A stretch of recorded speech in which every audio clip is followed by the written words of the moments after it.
Bonjour à tous, très heureux de vous retrouver comme tous les matins pour ce Day Trading Roadmap, un petit résumé de notre morning live. Vous savez, tous les matins avec les membres de l'école, on est en morning live pendant 2 heures. On analyse les indices, le forex, les actions, les cryptos. On met en avant des opportunités, on prépare nos plans pour notre session de trading de l'après-midi.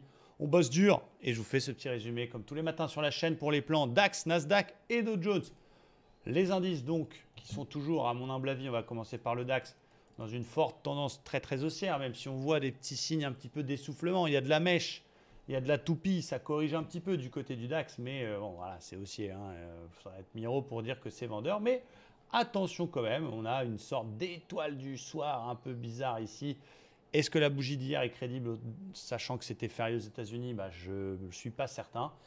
Voilà, je vais trend is your friend, plutôt suivre cette tendance qui, à mon sens, pour l'instant, est plutôt haussière, mais force est de constater que ça corrige un peu. On est revenu, en s'exagérant un petit peu, s'appuyer sur cette zone ici, 17 100, 17 120, qui est une zone un petit peu de résistance, qui a été cassée, mine de rien, la semaine dernière. On fait un réappui là-dessus en exagérant un petit peu. Et voilà mon plan pour le DAX, que je vous avoue que je traite beaucoup moins. Mais du coup, c'est pas de vendre tout de suite parce qu'on a trop de choses sous les fesses pour que je vende. Le précédent plus bas, l'espèce d'oblique ici. Donc je vendrai sous 61,8 du dernier mouvement à l'achat. Donc je vais suivre mon flux qui est légèrement rouge uniquement si on passe les 17 000 chiffres ronds par le bas pour aller chercher déjà dans un premier temps les 100%. Une zone pareille, polarité d'élite très très importante. Donc voilà, pas de vente pour l'instant à mon humble avis. Ça reste mon analyse technique les amis. Des achats, pourquoi pas? Alors j'avais mis cette zone justement, pullback sur l'oblique cassé, dans la tendance de fond sous alerte, vers les 17 050 si j'ai un très beau signal. Ce sera un trade joueur puisque le flux est vendeur. Mais si j'ai une div, une bulle, 15 minutes, quelque chose comme ça, pourquoi pas? Et donc des achats plus hauts si jamais on repasse en flux haussier et qu'on recasse les 150 par le haut, c'est possible qu'on repasse cette zone ici. Là-dessus, on peut essayer de payer pour aller chercher de nouveau les plus hauts historiques. On a une news à 14h30 sur le cas de l'inflation très importante parce que le Canada est un des principaux partenaires commerciaux des États-Unis. Donc il va y avoir aussi un impact, on va dire, sur les indices américains, donc par ricochet sur les indices européens et notamment le DAX. Et puis on a deux résultats d'entreprise importants aujourd'hui. Walmart, notamment, qui pèse beaucoup sur le Dow Jones, et l'autre société, je l'ai oublié, mais c'est pas grave, elle est là. C'est Home Depot, important, magasin de bricolage, très très important, deux grosses composantes du Dow Jones. Donc attention. Donc attention à ne pas anticiper les choses. Je comprends, on a envie de vendre ce marché parce qu'on est sur des plus hauts, on n'ose pas acheter, on a envie de trouver le point haut, mais pour l'instant ça tient et voilà, prudence. Du côté du Dow Jones, mes plans sont faits également. Alors, il y a toujours cette fourchette d'Andrews. Peut-être que vous connaissez cet indicateur technique qui suffit de le tracer avec 3 points consécutifs, 2 points bas, un point haut. Il faut qu'ils se suivent. Ça encadre un peu une tendance. On le voit, le haut de la fourchette bloque en effet pour l'instant et on est en train de stagner autour des records historiques. La tendance reste haussière. On a une tendance super forte, une moyenne mobile 20 qui est toujours sous les cours, un petit peu en support. Mais c'est vrai qu'on a l'impression que ça s'affaiblit un petit peu. Je vois une petite zone de résistance du coup composée des derniers plus hauts, plus du haut de la fourchette vers un petit peu en dessous des 39 000, vers les 900, 920, et une petite correction qui est en cours. Donc voilà ce que je vais faire du côté du Dow Jones. Pour l'instant, le flux est légèrement baissier. J'ai pas envie de payer tout de suite. Ça ne s'achète pas pour moi pour l'instant. On a un petit oblique même qui passe par les 3 derniers points hauts qui est assez propre. Je vendrai un peu comme sur le DAX uniquement sous les 61,8, donc sous les 400. Ce qui serait top, ce serait qu'il nous fasse cet après-midi un OPR et qu'il le pète en convergence avec les 61,8. Ça, ce serait magnifique pour aller chercher une zone de polarité plus bas, voire l'intermédiaire de la fourchette vers les 100%. Ça, c'est dans le flux, c'est standard, c'est méthode.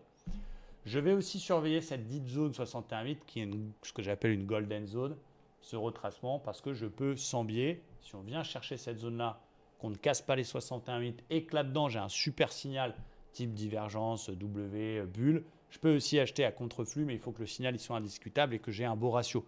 Je vous rappelle que ma règle, c'est dans le flux, minimum ratio de 2, contre-flux, minimum ratio de 3. Sinon, j'y vais pas. Il faut que ça vaille le coup de se mettre contre ce qui se passe.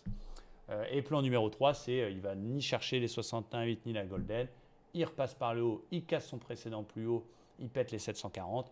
Là, je peux acheter. Si jamais, par exemple, cet après-midi, on a un OPR comme ça, je peux payer pour aller chercher les records historiques si le ratio le permet, si on a une marge suffisante pour y aller. Du côté du Nasdaq, c'est un peu plus vendeur, entre guillemets, il est un peu plus lourd. Alors le daily, c'est pareil, au vu du daily, j'ai envie d'acheter. On est sur la MM20, on est sur le support oblique là, qui passe par quasiment tous les points bas, qu'on voit même peut-être mieux en 4 heures, hein, ce grand support là qui passe partout. Mais c'est vrai qu'on a marqué un plus bas, un plus haut, plus bas. Donc ça, c'est intéressant. Et on est en train de faire un plus bas, plus bas. Donc on a une sensation de figure type double top qui est en train de se former. Je surveille attentivement non pas le petit 61,8 du petit mouvement haussier, mais le gros 61,8 de la dernière grosse vague 4 heures. Clairement, sur le Nasdaq, j'ai 3 plans. Des ventes, s'il nous valide cette espèce de double top, et qui passe sous le 61,8 4 heures, le gros que j'ai tracé, donc sous les 17 550, voilà à peu près, hein, je vends, je cherche des ventes, sorties d'OPR dans le flux, pour aller chercher mes 100% vers les 17 200, 220. Cette même zone, pour l'instant, elle a fait support, support, support, support. C'est aussi l'oblique que je vous ai montré juste avant. Donc, si on vient chercher cette zone sans la casser et que là-dessus, j'ai un beau signal, un W, une bulle, une div avec un beau ratio, je peux aussi payer cette zone. Donc, on va voir ce que le marché va nous réserver. Mais c'est une zone que je vais surveiller. Ça sera encore une fois plus dangereux parce que c'est contre le flux 1 heure. Mais pourquoi pas. Et donc, troisième plan, c'est il repasse à la hausse, il repasse en flux haussier, il repasse sous la zone des 17 730. On fera des achats, mais uniquement au-dessus de ça. J'ai mis une petite flèche parce que ce n'est pas pour tout de suite. Donc, on va surveiller attentivement cette zone-là.